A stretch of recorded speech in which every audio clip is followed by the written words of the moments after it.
Қайырлы күн достар, мен бүгін медовый торт жасайын деп жатырмын. Оған май, қант, сода, тұз, 3 жұмыртқа қосылады. Майды бәрін ыдысқа салып, осылай баяу отқа ертеміз. Ерткен кезде осындай сұйықтығы осылай болу керек. Оны қозғап тұрмасаң жабысып қалады. Сол себепті осылай, одан кейін ұн салып, осылай қамыр илейміз. Иленген қамырымыз осындай болады. Және оны 8 бөлікке бөлеміз.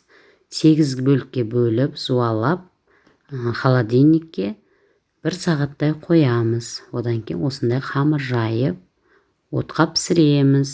Міне печкаға салып, осылай пісірдім.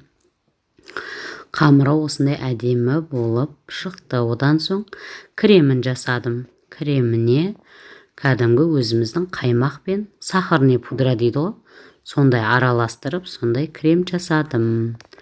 Ешқандай қатты көп бюджет талап етпейді. Қараңыздар, қандай керемет болып шықты. Осылай пісіріп, бәрін жеке-жеке осылай пісірдім. Содан осындай әдемі медовый торт шықты. Қараңыздар, сіздерге де жасауға кеңес беремін. Рецепт керек болса, жазыңыздар.